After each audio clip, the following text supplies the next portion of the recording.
Assalamualaikum warahmatullahi wabarakatuh. Perkenalkan, kami dari kelompok 5 yang akan menjelaskan tentang model pembelajaran inquiry. Anggota kelompok kami yang pertama ada Devi Fiti Elwandari NIM 252, Kurnia Latifah NIM 262, Iken Ayu Safitri NIM 266, Doni Fadiansah NIM 270, dan saya sendiri Vina Livia Intania NIM 282. Langsung saja materi ini akan dijelaskan oleh kelompok saya. Nah, jadi apa yang dimaksud dengan inquiry itu? Dalam bahasa Indonesia, inquiry artinya adalah penyelidikan.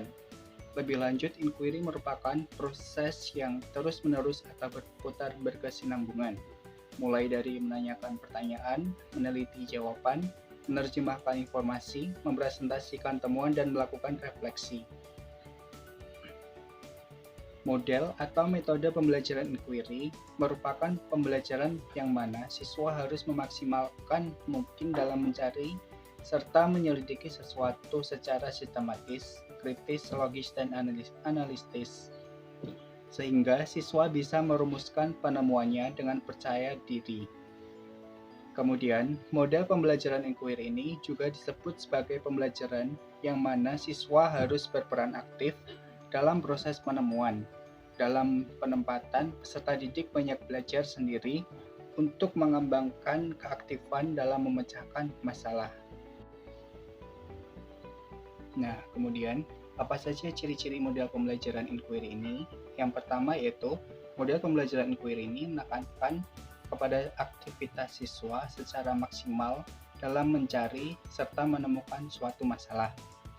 Kemudian kedua, seluruh aktivitas yang dilakukan oleh siswa diarahkan untuk mencari dan menemukan jawaban sendiri dari sesuatu yang dipertanyakan, sehingga diharapkan dapat menumbuhkan sikap percaya diri pada siswa. Ketiga, tujuan dari penggunaan model pembelajaran inquiry ini adalah mengembangkan kemampuan berpikir secara sistematis, logis, dan kritis, atau mengembangkan kemampuan intelektual sebagai bagian dari proses pembentukan mental siswa. Selanjutnya adalah sintaks model pembelajaran inquiry. Yang pertama ada tahap orientasi. Tahap ini, guru dituntut untuk menciptakan suasana kondusif dan menyenangkan untuk belajar. Pada tahap ini juga, guru dapat memberitahukan kepada siswa mengenai materi apa yang akan dipelajari dan tujuan yang akan dicapai, serta mempersiapkan siswa untuk mulai menggunakan model pembelajaran inquiry. Terus selanjutnya yang kedua yaitu tahap merumuskan masalah. Pada tahap ini, siswa diarahkan pada suatu masalah yang memerlukan suatu pemecahan. Masalah dapat disajikan dengan demonstrasi ataupun dalam bentuk teka-teki, sehingga siswa tertantang untuk mencari tahu apa yang terjadi dan merumuskannya dalam suatu pertanyaan atau pernyataan yang harus dijawabnya.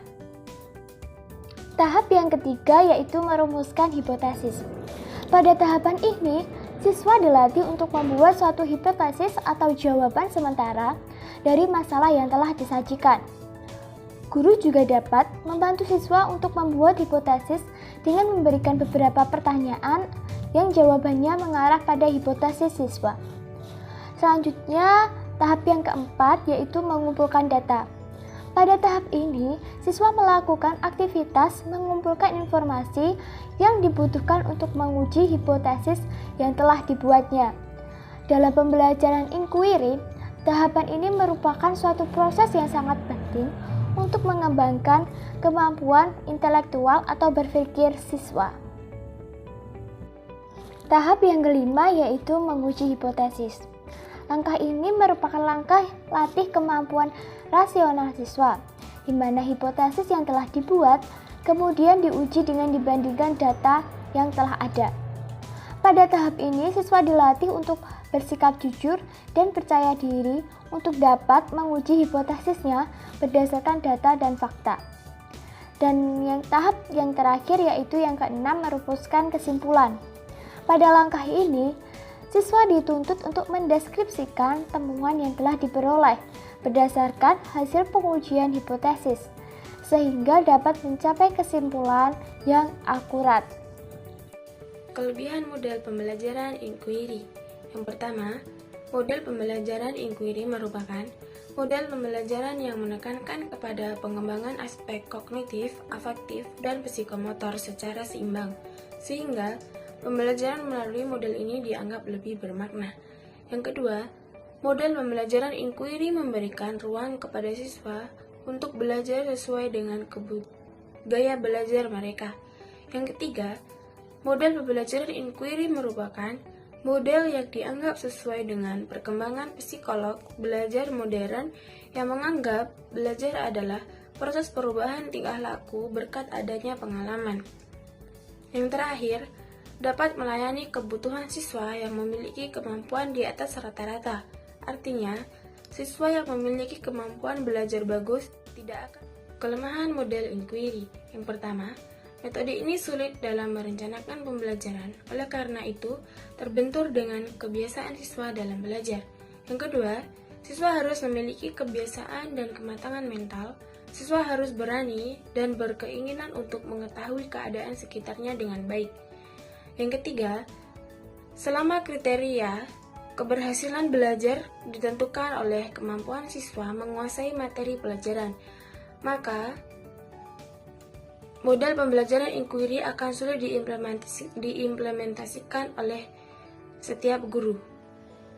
Yang keempat, keadaan kelas jumlah siswanya banyak, maka model ini tidak akan mencapai hasil yang memuaskan.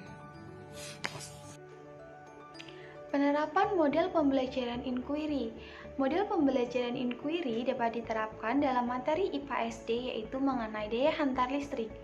Nah, penerapannya yaitu dibagi menjadi kegiatan awal, inti, dan juga akhir atau penutup.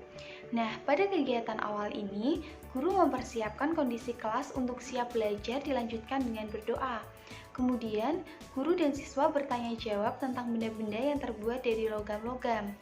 Selanjutnya yaitu guru membangkitkan ingatan peserta didik pada pembelajaran sebelumnya. Kemudian yang terakhir yaitu guru menyampaikan tujuan pembelajaran. Selesai pada kegiatan awal, kemudian dilanjutkan pada inti kegiatan. Nah, pada inti kegiatan ini dibagi menjadi beberapa tahapan. Yang pertama yaitu ada tahap eksplorasi. Pada tahap eksplorasi ini, guru membagi siswa dalam beberapa kelompok. Kemudian, guru membagikan alat dan bahan untuk melakukan percobaan. Selanjutnya, guru memberikan penjelasan kepada siswa tentang kegiatan yang akan dilakukan pada pengamatan. Kemudian yang terakhir yaitu guru meminta siswa untuk meletakkan alat dan bahan di atas meja dalam kelompok. Kemudian pada tahap selanjutnya yaitu ada merumuskan masalah. Pada merumuskan masalah ini, guru meminta siswa untuk mengamati alat atau media dan tanya jawab tentang alat atau media untuk merumuskan masalah. Selanjutnya, siswa dibimbing guru untuk menganalisa masalah yang ditemukan, kemudian melakukan tanya jawab tentang percobaan tersebut dan mengajukan rumusan masalah. Tahap selanjutnya yaitu merumuskan hipotesa. Nah, pada merumuskan hipotesa ini, siswa menjawab rumusan masalah yang diajukan guru berdasarkan pengetahuan siswa, kemudian siswa diminta untuk memberikan dugaan. Selanjutnya, guru meminta siswa mencatat jawaban sementara yang diajukan oleh siswa yang lain. Selanjutnya yaitu siswa merumuskan hipotesis. Misal, benda dari besi dan aluminium merupakan benda konduktor panas. Elaborasi meliputi guru membagikan lembar kerja siswa LKS tentang percobaan benda penghantar panas. Guru meminta siswa untuk memperhatikan penjelasan guru tentang langkah-langkah kerja yang akan dilakukan dalam kelompok. Kelompok siswa secara berkelompok dibimbing guru untuk mengumpulkan data untuk mencari informasi atas masalah yang sedang dibahas. Menguji hipotesis meliputi guru memandu siswa dalam menguji hipotesis, kemudian mengajukan pertanyaan yang dapat memotivasi dalam menguji hipotesis. Guru membimbing siswa dalam menguji hipotesa, kemudian mengarahkan siswa dalam menguji hipotesa sesuai dengan panduan diskusi. Konfirmasi meliputi Guru mengajukan pertanyaan yang memudahkan siswa dalam membuat kesimpulan. Guru mendatangi setiap kelompok saat merumuskan kesimpulan dan mengarahkan siswa dalam membuat kesimpulan dan memberikan data yang akurat dalam menyimpulkan perumusan kesimpulan. Kegiatan akhir meliputi guru meminta siswa mengemukakan hal-hal yang telah dipelajari. Guru membimbing siswa menyimpulkan pelajaran dan meminta siswa mencatat hal-hal yang dirasa penting, kemudian memberikan tindak lanjut.